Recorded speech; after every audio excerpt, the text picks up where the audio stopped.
He-Man!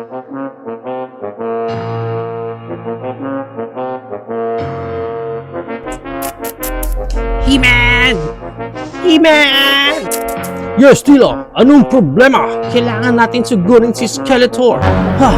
Yan talaga, Skeletor na yan! Bakit? Ano na naman ang ginawa nila this time? Kita mo, nasa parlor ako. Bigla silang sumugod. Hindi tuloy natapos yung gupit ko. Half lang. Tara, balikan natin sila. Teka lang. Wait lang, Tila, ako din. Gusto ko magpagupit. And here's the toy that we're going to review for today. This is the Masterverse, Masters of the Universe Revelation, Teela 2.0.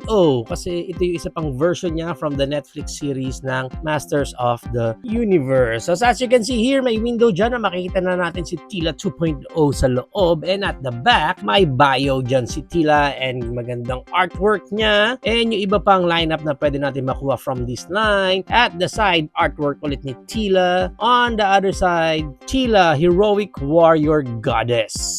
And on top, Masterverse. And at the bottom, barcode and stuff. Pag na-unbox natin si Teela, check muna natin mga accessories na included sa kanya. Unahin na natin tong mga alt hand niya. Meron siya ditong closed fist. Ang liit ng kamay niya. Yan ang included dyan. Ganda rin. And yung kanyang open palm. Yan naman ang itsura niyan. And then, meron din siya dito mga weapons tulad netong isa na parang akala mo parang lightsaber something.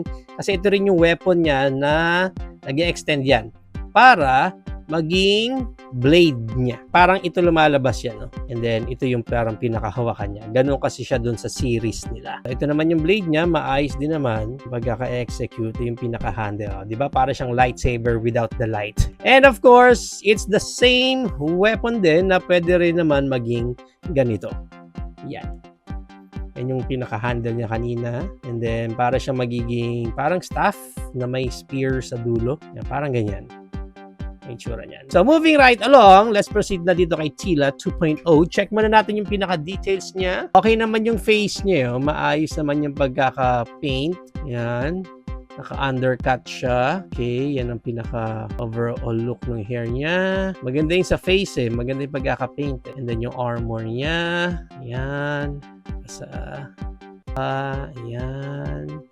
Maganda, parang may mga weathering na rin yung pinaka-boots niya, which is nagpadagdag sa overall details no kanyang costume. And para sa kanyang articulation, yung head niya naro-rotate yan 360, may look up ng konti and look down din ng konti. Para sa kanyang Creed moment, ang kanyang arms wide open, maganda. And of course, naro-rotate yan 360, same sa kanyang bicep, may rotation din dyan. Yung elbow niya, double jointed, which is cool kasi talagang pabibent mo yung kanyang muscles dyan. Yan, ang laki ng muscles ni Teela. Yung kamay niya, naro-rotate din yan 360, may up na ganyan and down din na ganyan. Sa ab crunch niya, meron siyang ab crunch dyan. Then, may konting swivel din dyan. And then, yung waist niya, naro-rotate yan. Yung kanya Vandam split, magandang Vandam split Teela. Then, yung high kick, hanggang ganyan lang. Back kick, halos wala. Pero sa thigh part, naro-rotate din yan. And yung kanyang knee bend, ang ganda kasi double jointed din yung knees. And then, sa baba ng knees, naro-rotate din yan. And yung paa, may up na ganyan and down na ganyan. And of course, naro-rotate din yan 360. Now, let's try muna yung mga accessories dito ni Teela. First is, unahin muna natin itong kanyang handle lang, kanyang pinaka-weapon, na pwede natin mailagay yan dito sa likod. Kasi meron siyang holder dyan sa likod. O, diba? Pwede rin siguro yung mga tumbler dyan pag nauuhaw na siya. Hindi dito sa kanyang medical pack. And then, of course, yung kanyang saber. Pwede natin pahawakin sa kanya dito. Yarn. Okay. Good. And of course, yung kanyang spear. Pwede naman yan dito sa kabilang kamay. You know. So, ito na si Teela pag hawak niya yung kanyang mga weapons. Wacha!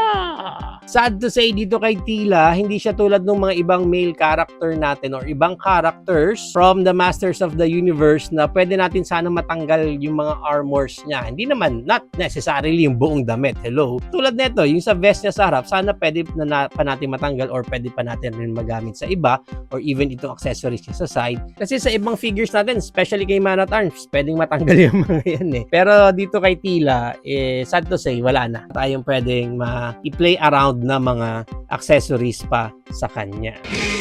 Para sa height dito ni Tila, ang height niya is around 6.5 inches siya. And ang maganda niyan, i-compare pa natin siya sa iba pa nating Masterverse figure din tulad ng ating Wave 1, si He-Man.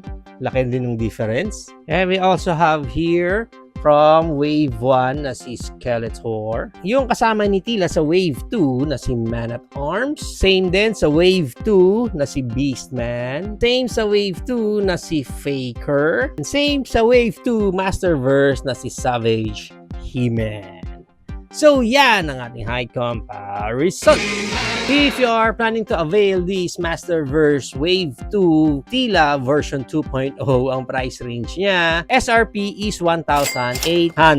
Pero since nasa Buta Wave tayo, which means buong Wave 2 kasi talaga ang daming stocks na to the point na bumababa talaga yung price nung lahat ng nasa Wave 2 na halos pwede mo silang ma-avail for as low as 500. Yung iba nga nakuha ko dito for as low as 200 na lang. So, depende ako sa ang market kayo makakuha ng copy ninyo or makakakuha kayo ng super sale na rin. There you have it now guys, na ang ating Masterverse Masters of the Universe Revelation Tila version 2.0.